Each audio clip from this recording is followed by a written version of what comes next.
भगवान श्री कृष्ण और गोवर्धन पर्वत की कहानी। एक दिन भगवान श्री कृष्ण अपनी सारी गौ माताओं को चराने के लिए गए थे। जब भगवान श्री कृष्ण अपनी सारी गौ माताओं को चराकर वापस आ गए तो उन्होंने देखा उनके पिता नंद बाबा जी और वृंदावन के सभी ब्रजवासी लोग बहुत ही ज़ोर शोर से किसी पूजा की तैयारी करने में लगे हुए हैं। बहुत सारे स्वादिष्ट व्यंजन, बहुत सारी तरह तरह की मिठाइयाँ चारों तरफ बनाई जा रही हैं, जिसको देखकर भगवान श्री कृष्ण ने अपने पिता नंद बाबा से कहा, बाबा, यह आप लोग क्या कर रहे हैं? भगवान श्री कृष्ण की बात सुनकर नंद बाबा ने कहा कि हम लोग अपने भगवान इंद्र की पूजा की तैयारी कर रहे हैं, जो हम लोगों को वर्षा प्रदान करते हैं, जिस कारण हम सभी लोग हर साल भगवान इंद्र की पूजा करते हैं। तब भगवान श्री कृष्ण ने अपने पिता नंद बाबा से कहा, बाबा, यह तो बादल का काम है।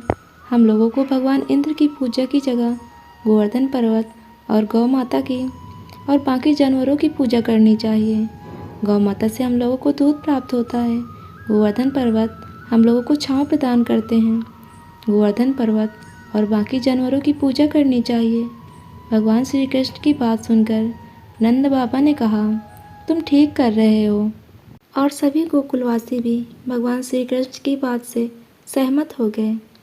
लेकिन तब उन्होंने भगवान श्री कृष्ण से कहा कि हम सब ने इतनी सारी मिठाइयाँ और स्वादिष्ट व्यंजन बनाए हैं, इनका क्या होगा? या तो पूरी तरीके से बर्बाद हो जाएंगे। गोवर्धन पर्वत इतना सारा भोजन नहीं खा पाएंगे, क्योंकि वह तो सिर्फ पर्वत हैं। तो भगवान श्री कृष्ण ने कहा, आप सभी लोग गोवर्धन पर्वत के पास चलिए और उनको प्रेम से भोजन ग्रहण करने के लिए कहिए। प्रेम से कही हुई बात हर कोई मान लेता है। जिसके बाद सभी गोकुलवासी और नंद बाबा सभी लोग गोवर्धन पर्वत की तरफ चल दिए। वहाँ पर पहुँचकर उन्होंने गोवर्धन पर्वत का आह्वान किया और उनकी पूजा करनी शुरू कर दी। जिसके बाद थोड़ी देर में भगवान गोवर्धन प्रकट हो गए और फिर सभी गोकुलवासियों ने भगवान गोवर्धन जी को सारा बनाया हुआ स्वादिष्ट भोजन और मिठाइयाँ ग्रहण करने के लिए कहा। जिसके बाद गोवर्धन जी ने सभी स्वादिष्ट व्यंजन को खा लिया। उसके बाद सभी गोकुलवासी और नंद बाबा भगवान इंद्र की पूजा करनी बंद कर दी। यह देखकर भगवान इंद्र को बहुत क्रोध आया और कहने लगे, उस कृष्ण की बात मानकर सभी लोगों ने मेरा अपमान किया है। इन गोकुलवासियों की इतनी हिम्मत, मेरी पूजा छोड़कर इस गोवर्धन पर्वत की पूजा कर रहे हैं। जिसके बाद भगवान इंद्र ने बदला लेने के लिए उन्होंने अपने संवर्धक मेघों को आह्वान किया और उनसे कहा, इन गोकुलवासियों ने मेरा अपमान किया है, तुम जाओ इन गोकुलवासियों पर इतनी वर्षा करो कि पूरी गोकुल नगरी पानी में डूब जाए। तब मैं देखता हूँ यह लोग किसके पास जाते हैं और कैसे मेरे क्रोध को सहन करते हैं।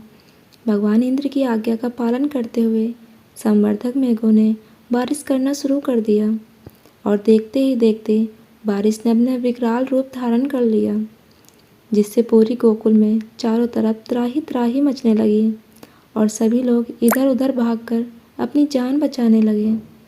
तुरंत भगवान श्री कृष्ण के पास पहुँचे। तुमने कहा था कि गोवर्धन पर्वत की पूजा करो, भगवान इंद्र की नहीं। अब देखो, भगवान इंद्र हम लोगों से क्रोधित हो गए हैं और वह हमसे बदला ले रहे हैं। अब हम लोगों को उनके क्रोध से कौन बचा सकता है? जिसके बाद भगवान श्री कृष्ण ने कहा कि तुम लोग बिल्कुल भी चिंता मत करो और सभी लोगों को लेकर और अपनी गौ माताओं को, सभी जानवरों को मेरे पीछे पीछे आओ। जिसके बाद भगवान श्री कृष्ण सभी लोगों को लेकर गोवर्धन पर्वत के पास आ जाते हैं और उनको अपने बाएं हाथ की कनिष्का उंगली से उठा लेते हैं और कहते हैं कि सभी लोग इस पर्वत के नीचे आ जाओ। जिसके बाद सभी गोकुलवासी गोवर्धन पर्वत के नीचे आ जाते हैं और देखते ही देखते 2-3 दिन गुजर जाते हैं, लेकिन भगवान इंद्र का गुस्सा शांत नहीं होता और वह बारिश को और विकराल रूप पर कर देते हैं। लेकिन इधर भगवान श्री कृष्ण को गोवर्धन पर्वत को अपनी बाएं हाथ की कनिष्का उंगली में उठाए हुए 3 दिन हो जाते हैं, जिसको देखकर भगवान श्री कृष्ण की माँ यशोदा गोकुलवासियों से कहती हैं, मेरे लल्ला ने पिछले 3 दिनों से इस गोवर्धन पर्वत को अपने हाथ में उठाया हुआ है, मेरा बेटा थक गया होगा, अब तुम लोग भी इसकी मदद करो। इसके बाद सभी गोकुलवासी अपनी अपनी लाठी गोवर्धन पर्वत पर टिका देते हैं और कहने लगते हैं, देखो कृष्ण, हम भी तुम्हारी मदद कर रहे हैं। अब तुम ये मत कहना कि हमने तुम्हारी मदद नहीं की, लेकिन तुम हमको यह बताओ, तुमने इस गोवर्धन पर्वत को अपनी उंगली पर कैसे उठा लिया है। जिसको सुनकर भगवान श्री कृष्ण मुस्कुराने लगते हैं और कहते हैं, यह तो मेरे माखन खाने का नतीजा है, जिससे मुझे ताकत मिलती है। यह सुनकर सभी गोकुलवासी भी मुस्कुराने लगते हैं। इधर भगवान इंद्र अपनी पूरी कोशिश कर लेते हैं, लेकिन भगवान श्री कृष्ण और गोकुलवासियों को कोई हानि नहीं पहुंचा पाते। जिसके बाद उनको यह समझ में आ जाता है कि कृष्ण कोई साधारण बालक नहीं है, और वह तुरंत भगवान श्री कृष्ण की शरण में आ जाते हैं और माफ़ी मांगने लगते हैं। भगवान श्री कृष्ण भगवान इंद्र को माफ़ कर देते हैं और कहते हैं, आज के बाद तुम कभी भी गोकुलवासियों को परेशान नहीं करोगे। जिसके बाद भगवान इंद्र वहाँ से चले जाते हैं। बारिश के बंद होने के बाद भगवान श्री कृष्ण सभी को गोवर्धन पर्वत से बाहर निकालकर पर्वत को वापस अपनी जगह रख देते हैं और वापस गोकुल में जाने लगते हैं। लेकिन जब गोकुल पहुंचकर सभी गोकुलवासी गोकुल की तरफ देखते हैं तो बहुत आश्चर्यचकित हो जाते हैं और भगवान श्री कृष्ण से कहते हैं कि इंद्र ने तो इतनी वर्षा की थी, लेकिन यहाँ पर पानी की एक बूंद भी नज़र नहीं आ रही, यह कैसे हो गया। तब भगवान कृष्ण मुस्कुराकर सभी गोकुलवासियों से कहते हैं, तुमने गोवर्धन पर्वत को स्वादिष्ट व्यंजन खिलाए थे, तुमने उनको पानी नहीं पिलाया था। इसके बाद सभी गोकुलवासी कहते हैं, नहीं, हम लोग तो भूल ही गए थे।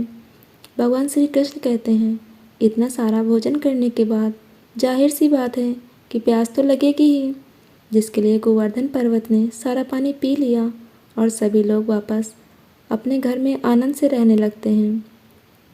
भगवान श्री कृष्ण ने भगवान इंद्र का अहंकार तोड़ा था, जिसके कारण इंद्र भगवान ने भगवान श्री कृष्ण को एक नए नाम से नवाजा था, जो गोविंद था।